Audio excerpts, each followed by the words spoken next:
next question we are going to discuss is legalism in practice. The implementation of the entire system depends on the appearance of the truly enlightened ruler.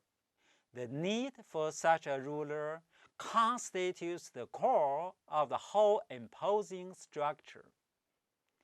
A truly legalist enlightened ruler may be as rare a reality as Manchu's truly virtuous ruler.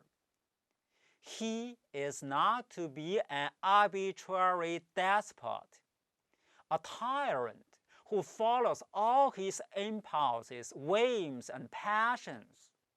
Once the systems which maintain the entire structure are in place, he must not interfere with their operation.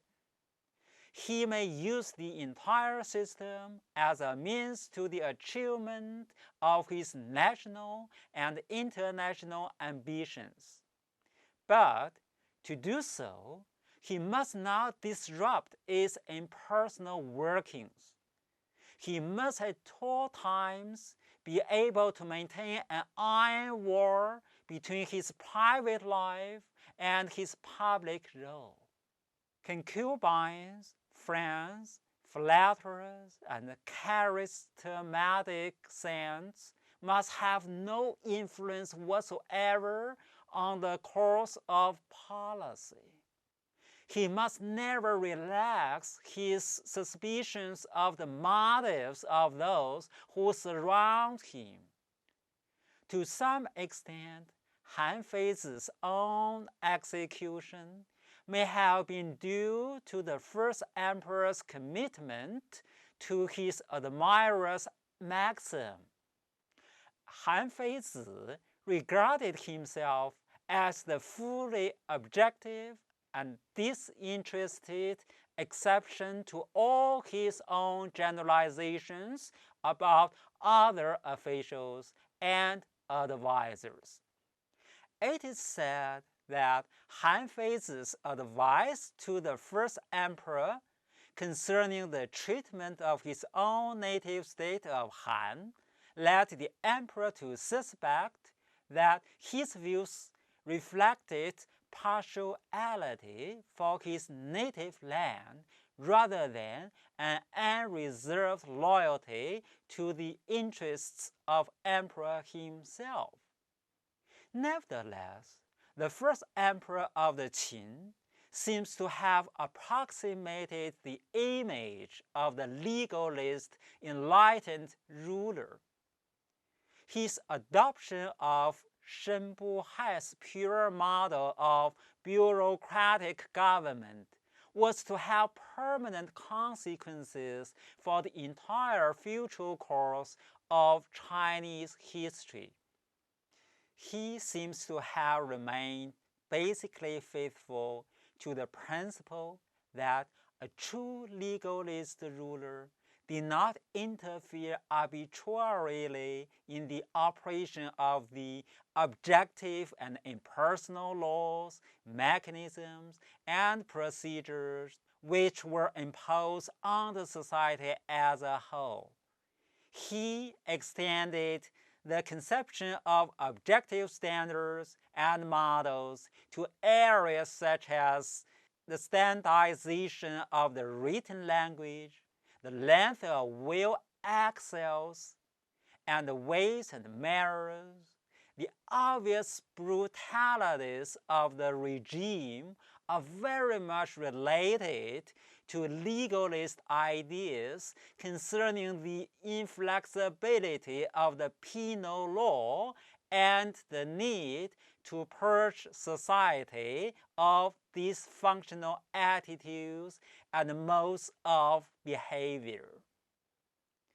If legalism seemed to have been vindicated as the rational means for pursuing state wealth and power, the goals of legalist program had the disturbing potential of becoming limitless in nature. The limitless cannot be rationally pursued. the limitless strain of human and material resources would have undermined the foundation of the system itself. The emperor's predilection for the popular correlative cosmology seems to have been related to an ambition to reach beyond the control of civilized world to achieve a kind of magical control of the ruling forces of the cosmos in the interests of his own personal immortality.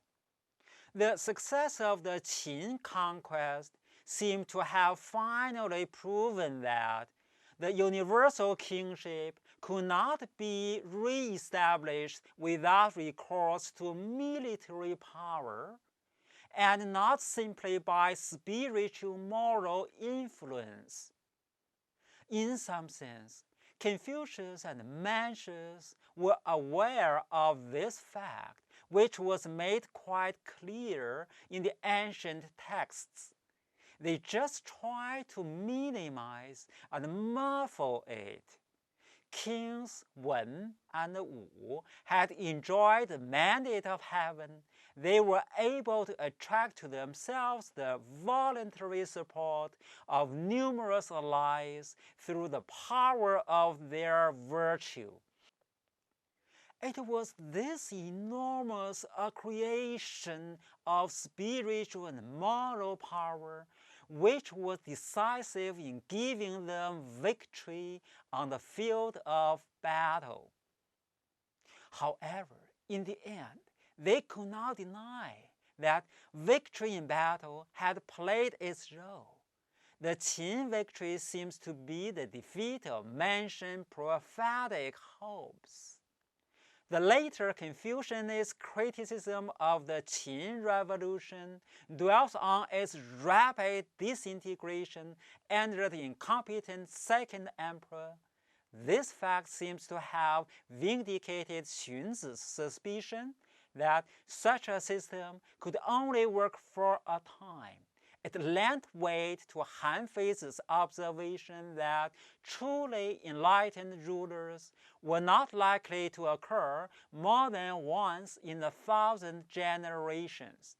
The system had hardly had time to become implanted as a second nature in the behavioral pattern of the people.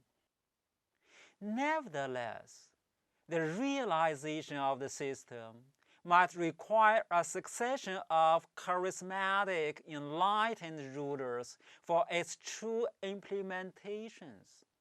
The crucial role of fallible human agency could not be denied in the end.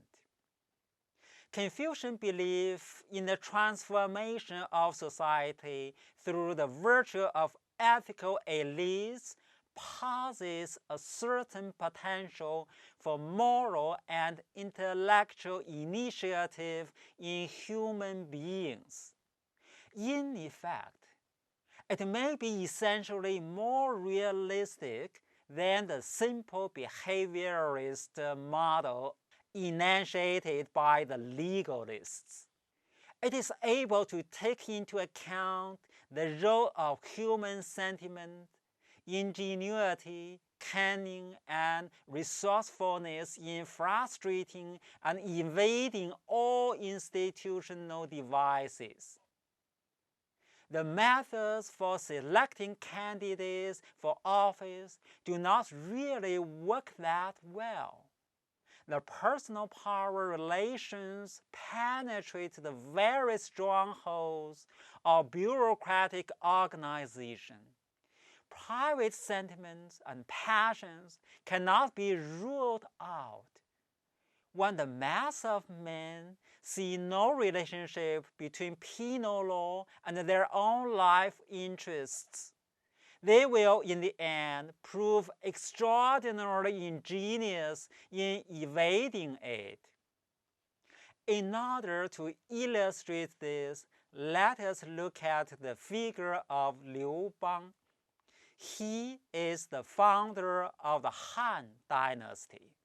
As a man of a commoner origins, he takes advantage of the new opportunities provided by the Qin Revolution to secure a post in the sub-bureaucracy by passing a civil service examination. When in office, he hardly becomes the faceless bureaucrat who simply implements the law. Instead, he uses his position to win as much influence as possible among his superiors on the local scene. When assigned to head a labor group to work on the first emperor's mausoleum, he finds that many members of the group manage to escape. Like the other famous rebel Chen She, he decides that he has no alternative but to raise the flag of rebellion. It is in this way that Liu Bang gradually made his way to power in a period of dynastic disintegration.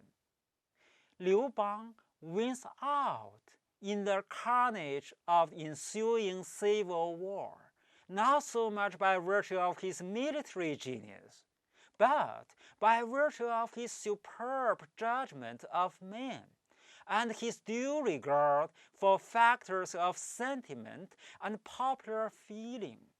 With brilliant military and political strategists around him, Liu Bang attains power as the first Han emperor. He was not committed to any clear formula of social political organization. His power instincts inclines him to favor the centralized bureaucratic model of the Qin.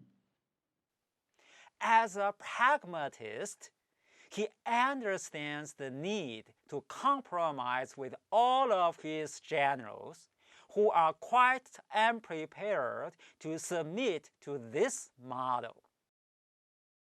On the other hand, the first emperor of the Qin is the hereditary ruler of a state which had already implemented many features of a legalist program.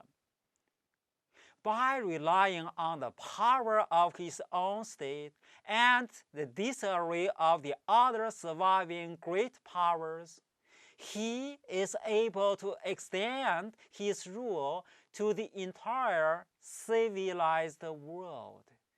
He can allow himself to indulge in the dream of a legalist utopia completely controlled by impersonal mechanisms of law, technique, and the mystery of authority.